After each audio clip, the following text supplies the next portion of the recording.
It's winter, it's cold, a lot of the ground's looking bare, but I wanted to use today to give one tip you can do now, well, to be fair, any time from autumn through to spring, that will give massive summer growth, especially with tropical or exotic planting next year.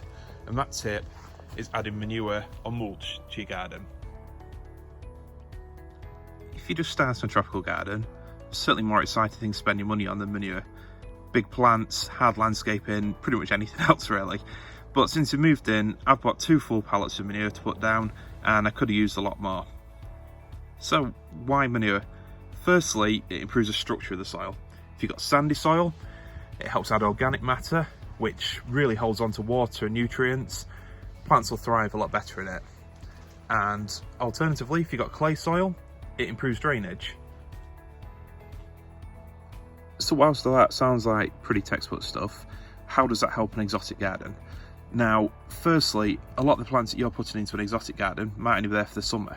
So having soil that's easy to put the roots into means they can quickly secure a good source of nutrients and water all summer, reduces the need for extra watering and reduces stress.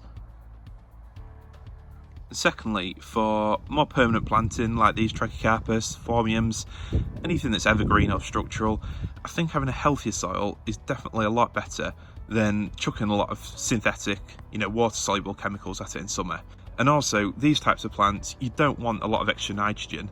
You don't want to be pouring lots and lots of chemicals on them in summer because they need to grow strong. You want fronds that are tough.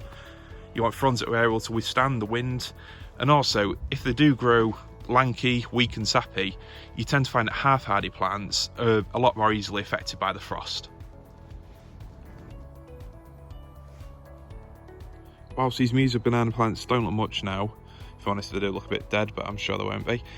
Those, along with other big leaf summer specials like the Gunnera manicata and the Colocasia that are currently hiding somewhere under there, definitely grow better with all the nutrients and water you can give them.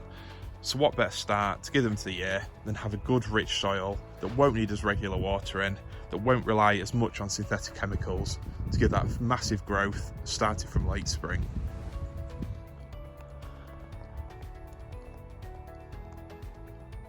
The other thing is, if you use a lot of synthetic fertilisers, they definitely increase the salt content in the soil, which causes its own sort of problems and dependencies later on.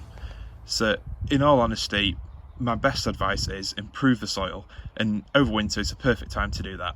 Whether it's around existing plants, over borders, ready for summer planting, just as a top up really, it's certainly worth doing.